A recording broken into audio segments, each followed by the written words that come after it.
What is going on, guys? It is Oink here, bringing you a GT5 credit and XP boosting guide. This is an extremely efficient way to get a shitload of credits and XP. This guide was originally intended to be helping people out getting from level 39 to 40. I got to the point where I'd pretty much done everything that I could really think to do in the game, and all that was left to do was to get to level 40 so I could get the last few events and things like that.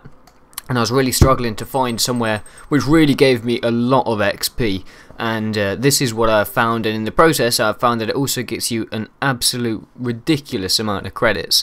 So first of all, this is for people who have played the game for some time, because you will need a Ferrari F1 car which costs either 12.5 million or 10 million, choose whichever one you want. For those who maybe don't have that much, I have another money making guide which isn't as effective as this but is still pretty cool, so there'll be a link in the description for that. But if you have one or either of those cars, then you're in the right place. So head over to your seasonal events and over to the Ferrari F1 Expert Level Challenge. Now this one is a PP performance points maximum of 871 and max tyres of racing hard. I've gone with the Ferrari 2007 F1 car. Obviously you want to make sure you're using the best tyres there, which is the racing hard for this event. Now the new system in Gran Turismo, relatively new anyway, is the performance points differential, which is that they reward you for using a less powerful car than the maximum. Now I had a look at this and I actually found that you just get an insane amount of points. Now the thing that it says is if you I think it's 871 is the max. At 840, the example is given, it's around double the reward. I bring my car down to 809, so it's really a massive increase in reward and a massive decrease in power. So I get that by adding weight to the ballast and reducing the power. Now at 809, you can still win relatively easy with a really clean 2 laps.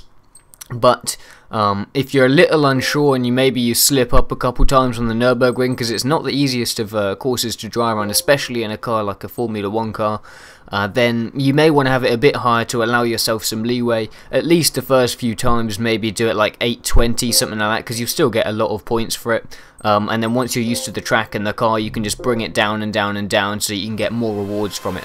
So let's get straight into the race then. In the F2007, I'm going to give you guys in the first person view, the cockpit view there, because it does look pretty smexy.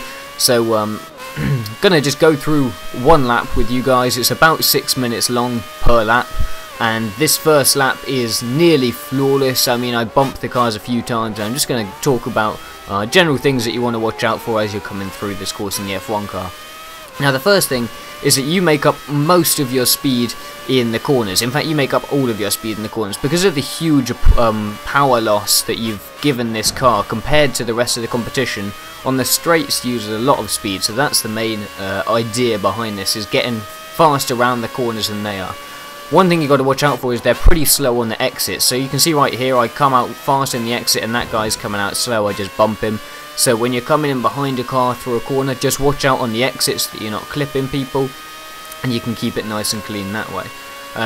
The main thing that you want to watch out for is being caught on the straights. Like I said, this is the main factor in this race, is trying to figure out how to beat your opponents with skill as opposed to power. So on all of the straights, literally every single straight, they will gain a lot of time on you, okay? So the crucial thing is, I've set my transmission to around 205, with the power level that I've got at 709 performance points.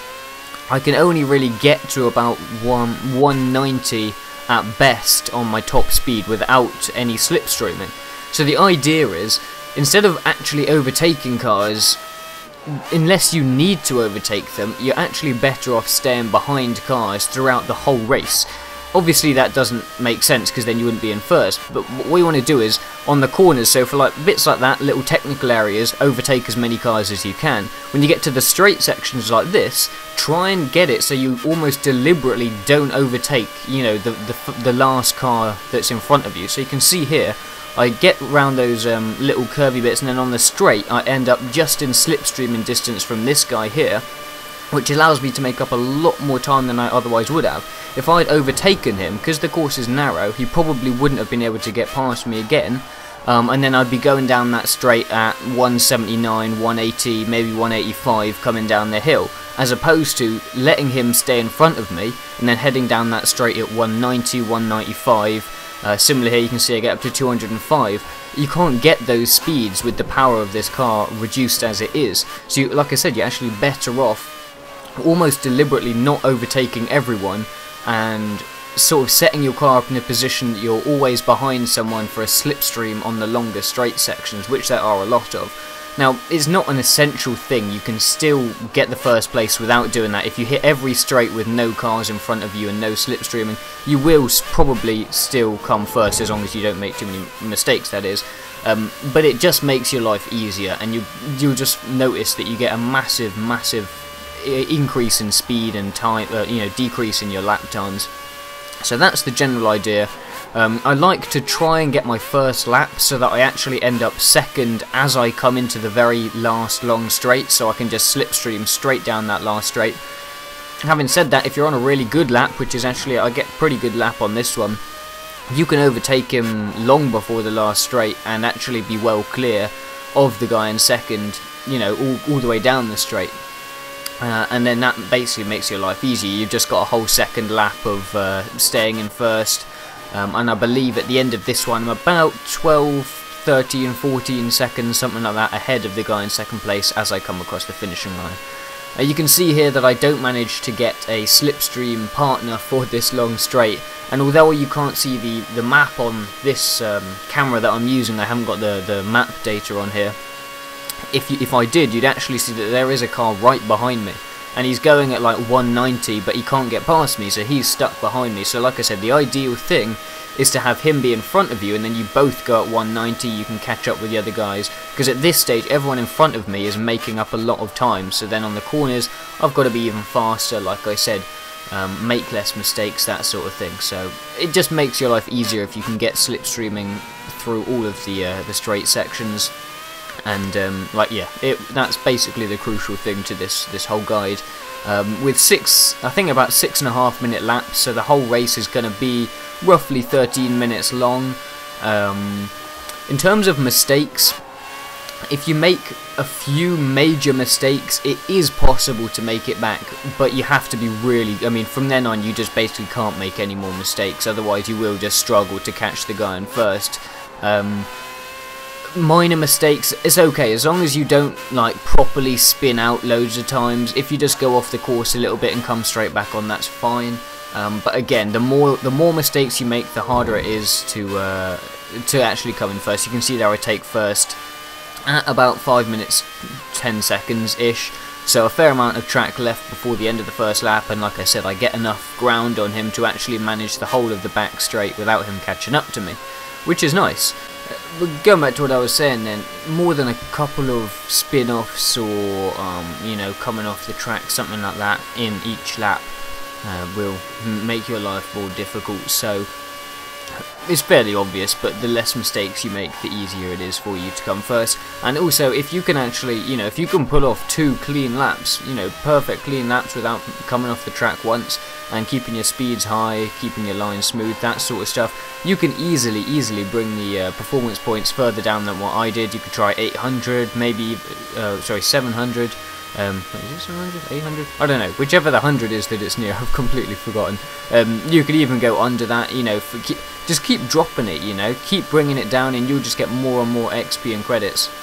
And like I said, I did this when I was trying to get from 39 to 40, and it gives you, with this setup here, 809 I believe it is, it gives you over 400,000 XP, which is ridiculous. It only took me I don't know, 10 of these to do nearly the whole level probably, I don't know, it's an insane amount of XP, and like I said, if you're a good driver, if you can get this smooth, if you don't come off the track much, you can bring it down even further. You literally level up at an insane rate. So you can see here I've skipped to the end of the second lap, having finished the first, and I just pulled my map out there as far as you can. You can see they're just coming onto the back straight as I'm just sort of heading off it. It's about 12-13 seconds I believe, and they're not that quick through the final little chicane. So like I said, you can just keep knocking off performance points and see how far you can bring it down whilst still getting the win, and see how much you can really make out of this.